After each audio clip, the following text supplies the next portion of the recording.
Hey everyone, Sarah here from the blog StartSimpleAndStrong.com, where I talk about simple routines for simple living.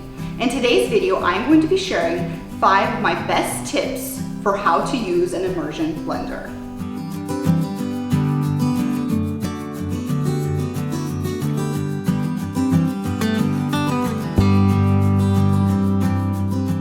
Let's go over why you might even want to use an immersion blender compared to a regular blender. Well, the first reason I absolutely love our immersion blender is the fact that it has a small footprint in our kitchen. We have a very small kitchen by American standards, and we don't have a lot of space to house a lot of small appliances. And I've opted for an immersion blender compared to a regular blender because an immersion blender has a small footprint in our kitchen and it fits perfectly in it. The second reason why I absolutely love using an immersion blender is the fact that it is easy to clean. Last week I posted a video describing how to clean an immersion blender in 1 minute or less, and it is so true. It takes no time at all to clean an immersion blender. Is the fact that it can be easily used on the stovetop, so if you're making a soup, it can also be easily used to make dressings. It is just super easy and versatile to use for various from scratch recipes in your kitchen. So those are the 3 reasons why I absolutely love our immersion blender. 5 tips I have for how to use an immersion blender. The first tip I have is to make sure the blades are submerged totally in whatever it is you are making. So if you're, for instance, making a soup, make sure the blades are all the way submerged in the liquid as you're blending it.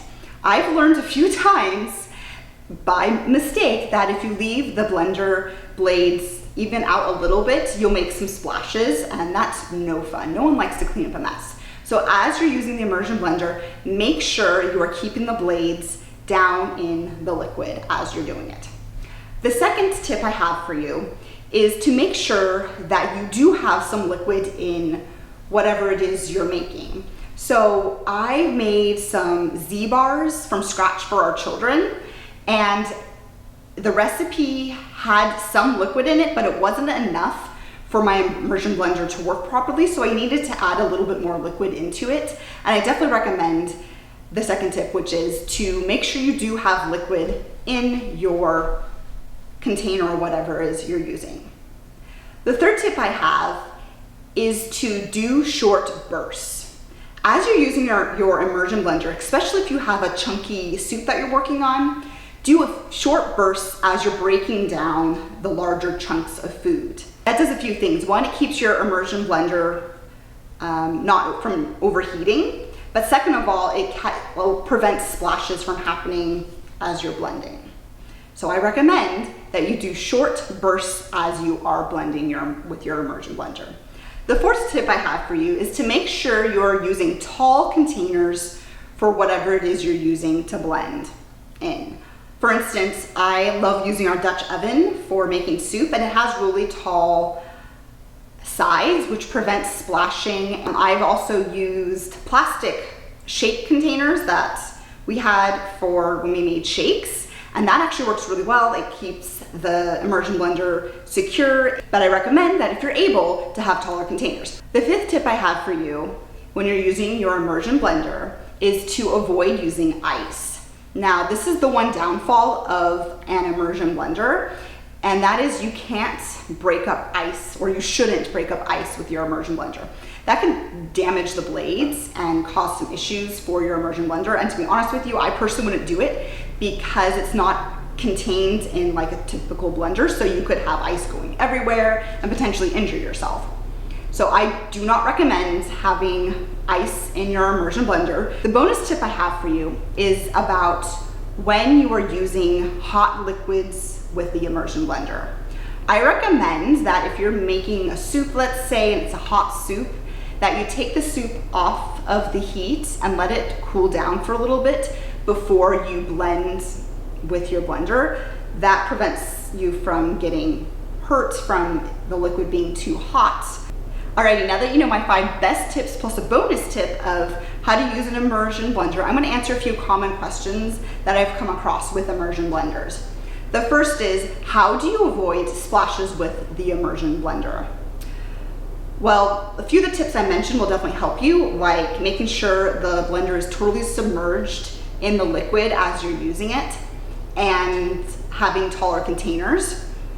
Those are a few ideas I have for you to help prevent splashes. Another question I've come across is, should you avoid using glass containers with your immersion blender? Most people would say don't use glass container, and I would recommend that as well, unless you feel super comfortable like I do. I still use a glass container, and I've been careful. I make sure that the glass container is not too large of a container when I'm blending. It's just the right size for my immersion blender to fit in it, and that's how I avoid getting injured. But again, most people don't recommend using a glass container with your immersion blender. And the last question I've come across is, how do you clean an immersion blender? I actually have a video that I did last week about how to clean an immersion blender, and it literally takes 1 minute or less, but I'll quickly go over it with you here. The first step is to get a cup of warm water. The second step is to add 2 drops of soap into it. The third step is then to blend the immersion blender a few blends in the water. And then the fourth step is to unplug the immersion blender, wipe it down, and put it away for another time. I will link that video here so you can go check it out. It's a real quick video and shows you a little bit more in detail of how I clean an immersion blender. In conclusion, an immersion blender is a wonderful kitchen tool to make various items like dressings, sauces, soups, spreads, all sorts of delicious things in the kitchen. Let me know in the comment section down below. What is your favorite kitchen appliance? And mine has to be our immersion blender. I absolutely love it. Thank you so much for stopping by. I enjoy sharing about simple routines for simple living. I'll see you next time. Bye.